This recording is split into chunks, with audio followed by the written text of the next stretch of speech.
So, isang mapagpalang gabi po sa ating lahat. Muli ako si Mia Sebastian and welcome to our daily devotion with Pastor Russell Ocampo.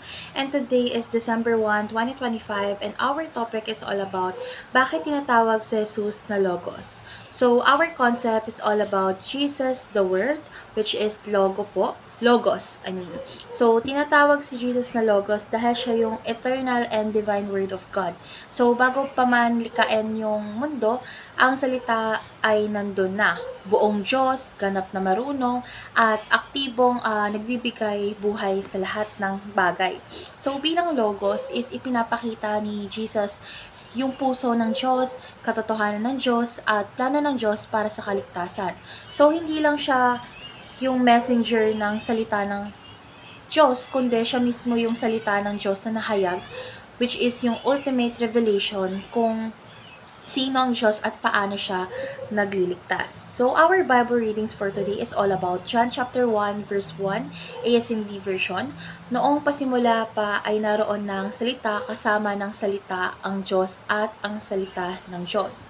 So, dadako na tayo sa ating teaching. So, yung first teaching is the Word is God.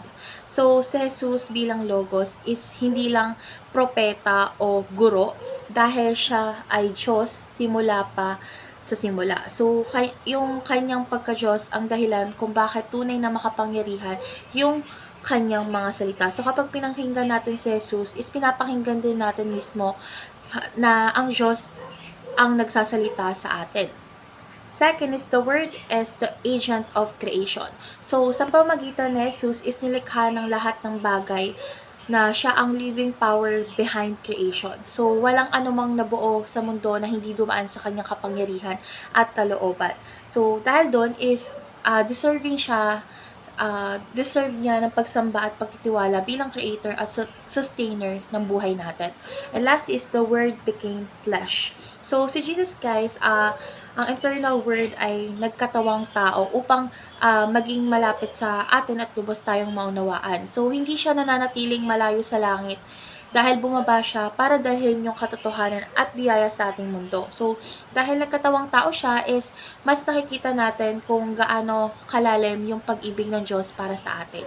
So, dadako na tayo sa ating applications. Yung first application is grow in your relationship with Jesus Christ. So, syempre, pag lumalalim yung relasyon natin or relationship natin kay Jesus Christ is lagi natin or kapag lagi natin binubuksan yung kanyang salita at pinapakinggan siya, like yung pagbabasa ng Biblia at pagpipray daily ay parang paglapit na natin mismo sa puso ng Diyos.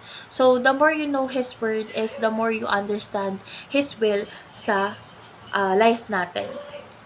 Second is fellowship with Jesus and His church. So, hindi lang personal ang walk with Jesus. Dahil dinesign niya yan para lumago tayo kasama ang church community. So, sa fellowship kasi is natututo tayong magmahal, magpatawad, at maglingkod tulad niya. So, kapag kasama natin ang church, is mas napapalapit tayo kay Kristo or kay Jesus kasi siya mismo yung head ng kanyang body.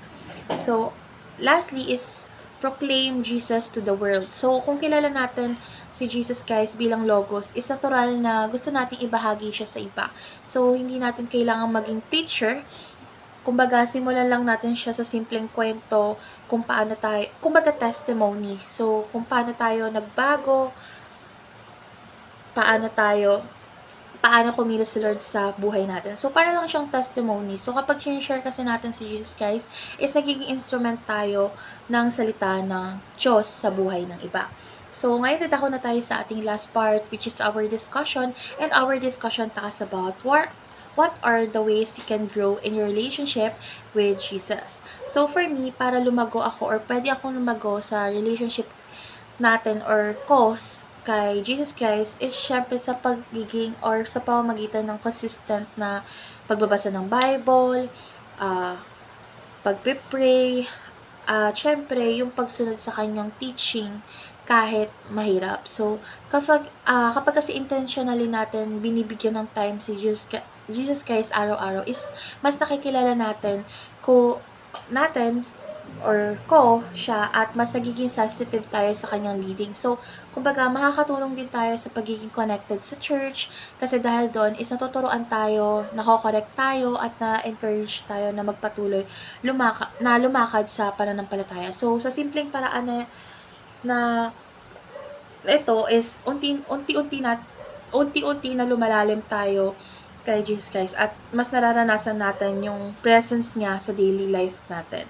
So, natutunan ko sa devotion na ito ay na si Jesus Christ, ang eternal word of God, Diyos siya, tagapaglikha siya, at tagatawang tao para iligtas tayo. So, dahil dito is mas na-realize ko na dapat nating pahalagan yung kanyang salita at mas mag-intentional sa relationship natin sa kanya. So, dapat din natin to i-apply sa buhay natin sa pamamagitan po ng mas consistent na Bible reading, fellowship sa church, at pag-share kay Jesus Christ sa iba. So, let's pray po. Lord God, maraming salamat po dahil ikaw ang tunay na salita ng Diyos na nagpakita sa amin ng liwanag, pag-ibig at katotohanan. Lord God, tulungan mo po kaming mas makilala ka, mas mahalin ka, at mas sundin ka araw-araw.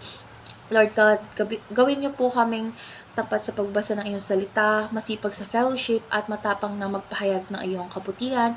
In Jesus' name we pray. Amen.